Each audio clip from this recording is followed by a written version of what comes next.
Hi, welcome to Story Time with Gigi. Today we're reading a Berenstain Bear story called Moving Day.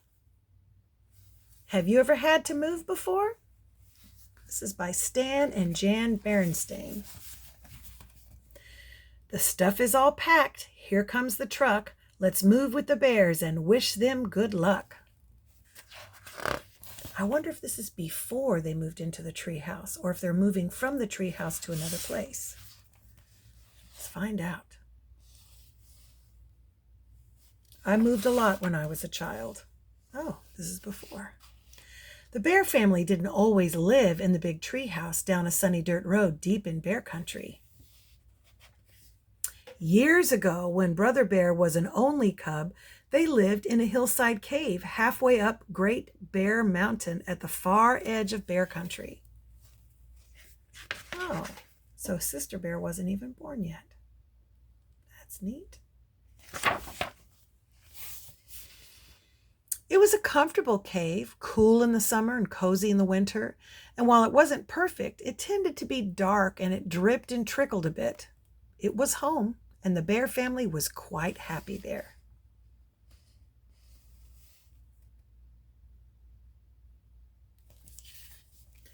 Happy and busy. Mama Bear kept busy managing things and tending the vegetable patch. Papa Bear had plenty to do with his wood cutting and furniture making. And Brother Bear kept busy climbing, collecting rocks, and playing with his friends.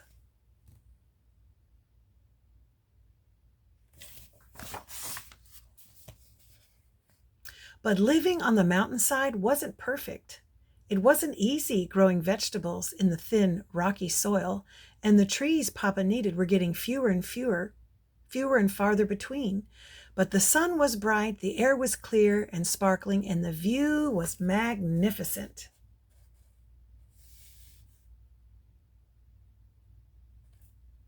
There's the garden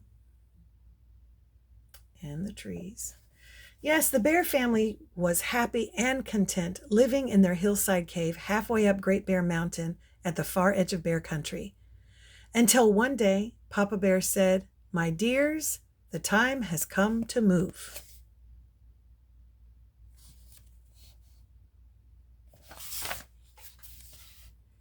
"Move?" cried Brother Bear. "That's right," said Papa. "The trees are getting few and far between on the mountainside." "Yes," said Mama, "and it's not easy raising enough vegetables for a growing family in this thin, rocky soil." "Where are we going to move to?" Brother asked.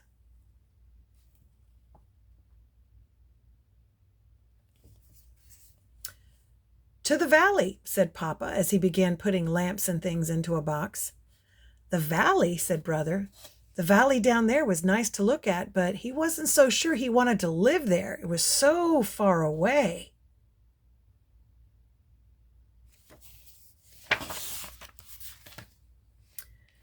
"And what about my toys?" asked Brother. "We'll take them along, of course." "Put them in here," said Papa, handing him a box. "And what about my books?" "We'll take them along too," said Papa, handing him another box. He's got a collection of books. How many books do you have? "And what about my friends?" asked Brother. "We can't put them in a box and take them along."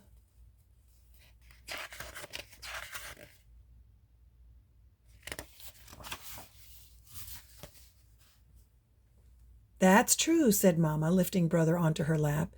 "You'll be leaving your friends behind. Papa and I will, too. That's what happens when you move. But you can keep in touch with them. You can write, even visit perhaps. And besides, you can make lots of new friends." "When are we going to move?" Brother wanted to know. "Tomorrow, bright and early," Mama told him. "The moving bears will be here first thing in the morning." That night, as Brother Bear bedded down in his corner of the cave, he wondered what it would be like to leave his old neighborhood and his old friends. He wondered what it would be like to move into a new neighborhood, making new friends. And then he began to wonder if he would ever fall asleep. And just when it began to seem that he never would, he did.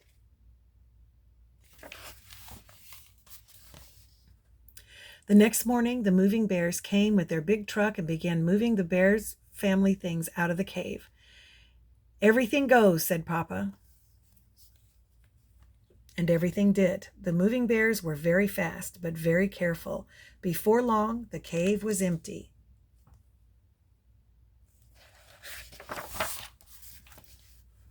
Then, after a fond farewell look at their old home, the bear family said goodbye to their friends and neighbors, got into their car, and headed down the mountain. The big moving truck followed.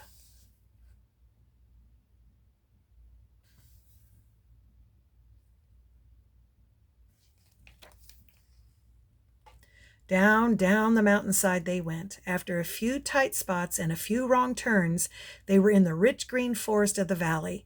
"Look at that forest," said Papa. "Now I shall have plenty of wood to cut." They passed farms with fine fields, and "Look at that rich brown soil." "What a vegetable garden I'll have," said Mama. Brother was on the lookout for friends and playmates, but all he saw were a frog and some butterflies, and they didn't look very friendly. "Get ready," said Papa as they turned onto a sunny dirt road. "Just around this bend is our new home."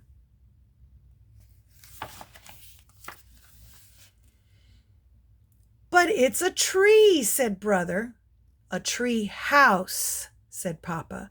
"A fine tree house with a downstairs and an upstairs and an attic and even a room of your own."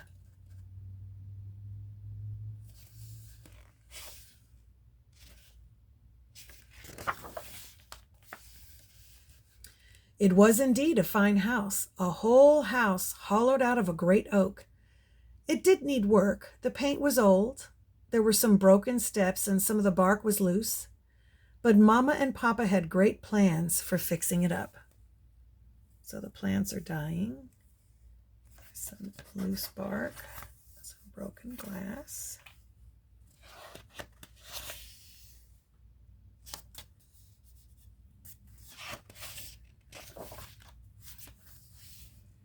As the movers took the bears' things into their new home, the bears imagined what it would look like when it was all fixed. It was going to be very beautiful.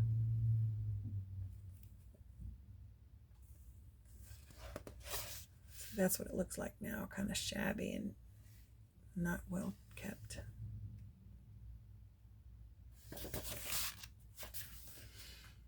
They were so busy imagining that they didn't notice they had company. Their new neighbors had come with gifts of welcome.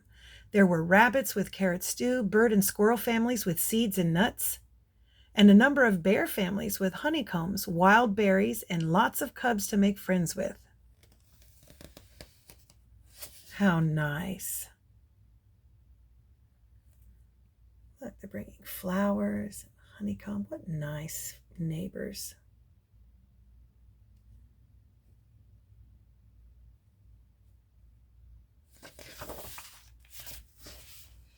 The bear family felt very welcome in their new neighborhood, and that night they went to bed very tired, but very happy.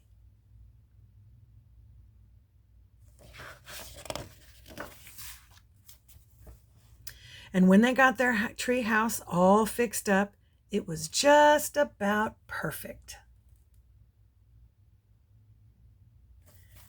And that's our story. I hope you liked it. Make sure that you like and subscribe and share with your friends. Bye until next time.